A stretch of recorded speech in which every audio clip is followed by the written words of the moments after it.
अब परमात्मा किसे कहते हैं? परमात्मा,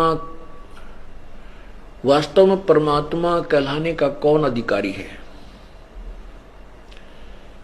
जैसे कसाई बकरे पालता है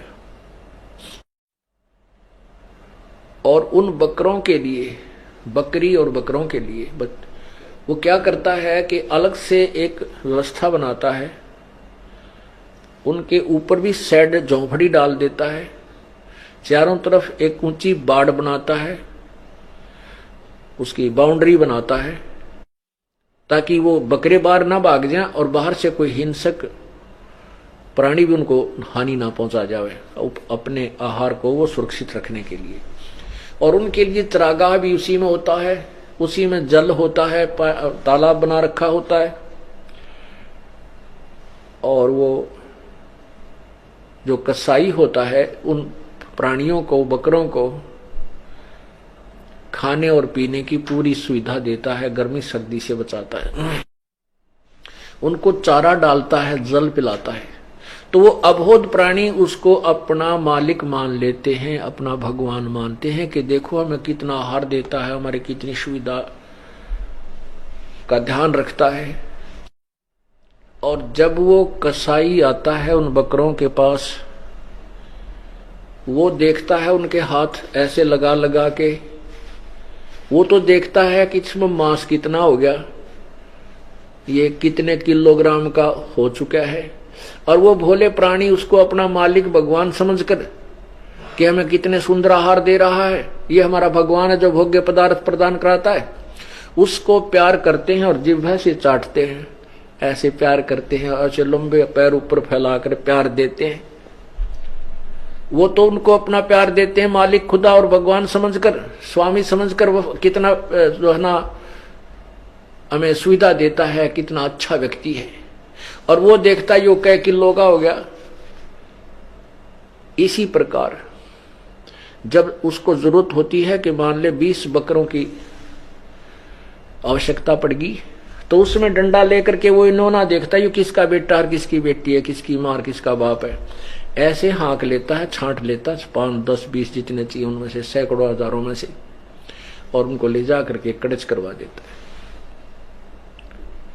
ऐसे ही ये काल भगवान जो किसी ब्रह्मांड का मालिक है, जो ब्रह्मा विष्णु महेश का पूज्य पिताजी है, इसको श्राप लगा है 1 लाख मनुष्य शरीरधारी प्राणियों के सूक्ष्म शरीर से गंध निकाल कर खाने का। इसलिए इसने अपने तीनों पुत्रों को व्यवस्थक, यहाँ का प्रबंधक बना रखा है। ब्रह्मा, रजगुण ब्रह्मा को रजगुण युक्त कर दिया, जो प्राणियों से आपस में श्रेष्ठ जीव उत्पन्न करवाता है, बच्चे पैदा करवाता है, बाई फोर्स, जीव के बस का नहीं। और उसके बाद ब्रह्मा, ये विष्णु जी में सतोगुण है, सतोगुण से ये जीव एक दूसरे में मोहित रहते हैं, पिता पुत्र, बेटा बेटी में प्रेम, पति पत्नी में, बच्चों में, संपत्ति में, भाई बहन का, ये जीव के बस का नहीं कि इससे दूर हो सके। और तीसरा भगवान की आपने लीला का पता ही है, तमोगुण भगवान शिव जी, ये मार डालता है, संहार करता है, और 1 लाख प्राणी प्रतिदिन ये काल खाता है। और इसने यहां पर कितनी सुंदर पृथ्वी, कितना निर्मल झरनों का जल, पवित्र गंगा जैसी दरिया, नीचे से भी मीठा स्रोत पानी का निकालता है, जैसे ट्यूबवेल वगैरह लगाए जाते हैं, ऊपर कितने सुंदर काजू, किस्मत, सेब, संतरे, फल, आहार हमारे के लिए दिए रखा है। इस व्यवस्था को देखें तो ये हमें भगवान ने ऐसा दिखा जैसे भगवान ने पढ़ा है, तो कितनी सुविधा दे रखी है। लेकिन जब ये हमें मारता है, कोढ़ी करता है, गधे कुत्ते सुअर बनाता है, तो फिर ये भगवान जैसा नहीं लगता। अब पता लगा, क्योंकि हमारी आंखें बन गई, हमारी तत्व ज्ञान से तत्व ज्ञान अंदर की ज्ञान रूपी आंखें बन गई। अब हमें ये भगवान नजर नहीं आता।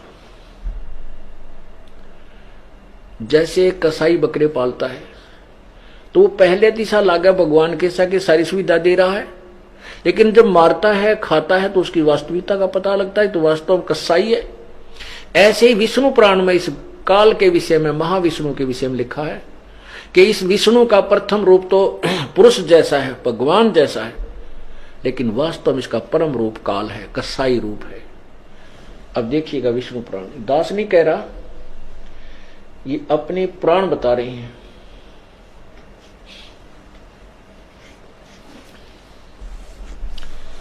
ये देखिए श्री विष्णु पुराण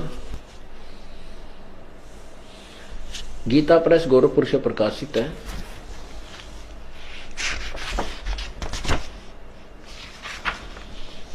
इसके अनुवादक हैं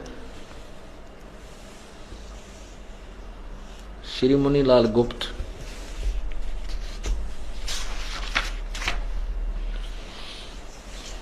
और प्रकाशक हैं एवं मुद्रक गीता प्रेस गोरखपुर से। इसके देखिएगा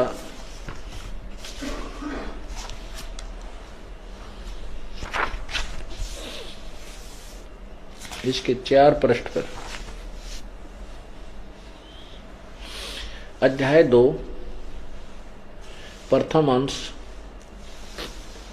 पृष्ठ नंबर 4 श्री विष्णु पुराण, यहां देखिएगा।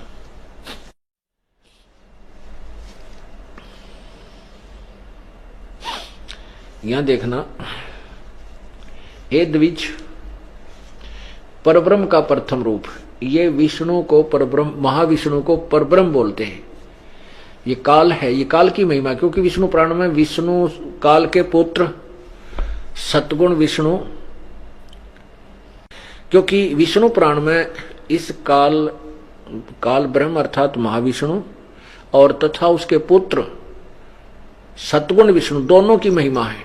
तो यहां पर जो कह रहा है ये गीता या विष्णु पुराण का ज्ञान बोलने वाला ये पाराशर ऋषि है।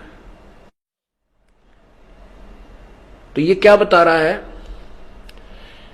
कि हे द्विज, यानी दूसरे उस ऋषि को बता रहा है कि परब्रह्म यानी इस काल का, ऊपर देखो थोड़ा सा, यहां से समझ आएगा, वही इन सब व्यक्त, अव्यक्त और व्यक्त, वही इन व्यक्त और अव्यक्त जगत रूप से तथा इसके साक्षी पुरुष और महाकारण काल रूप से स्थित है। कौन? ये महाविष्णु। और हे द्विज, परब्रह्म का यानी महाविष्णु अर्थात काल का, ये परब्रह्म गलत लिखा है इन्होंने, क्योंकि ज्ञान नहीं था। प्रथम रूप पुरुष है, पुरुष माने परमात्मा है। अव्यक्त और व्यक्त उसके अन्य रूप हैं, तथा काल उसका परम रूप है। ओए काल उसका परम रूप है। यहां देखना 5 पृष्ठ पे,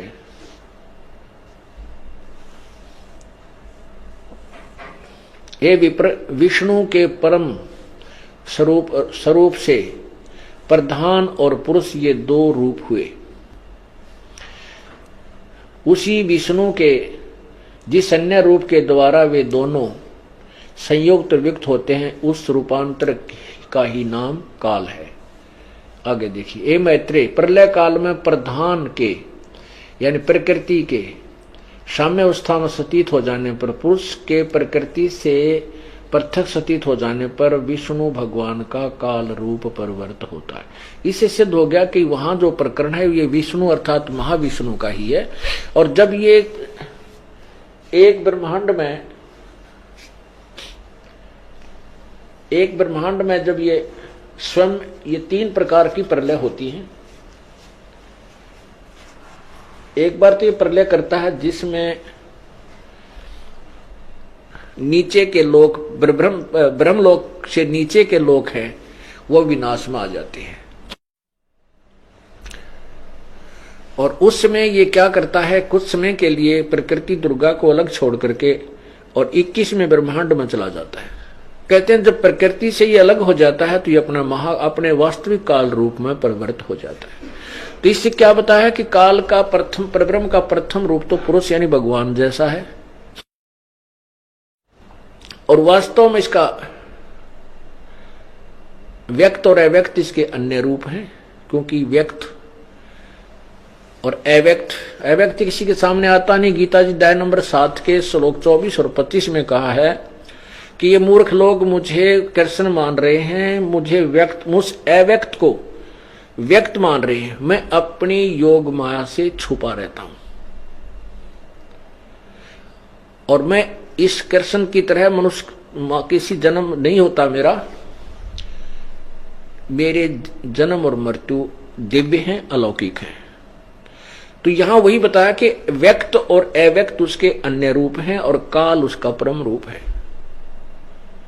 व्यक्त जैसे वो महाविष्णु, महाब्रह्मा, महाशिव रूप में व्यक्त हो जाता है, अव्यक्त वो वास्तविक रूप में अलग रहता है, गुप्त रहता है।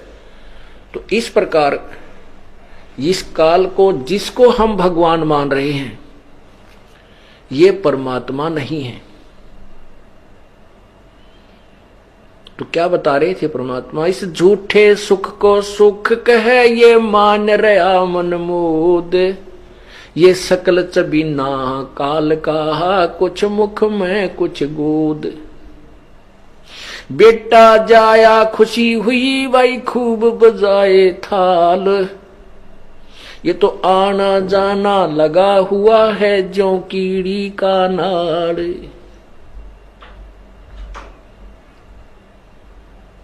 परमात्मा हमें यही बताया करते थे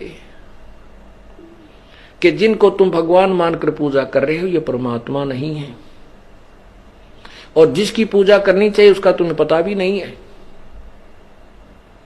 परमात्मा कहते मैं रोवत हूं सृष्टि को, ये सृष्टि रोवे मोहे।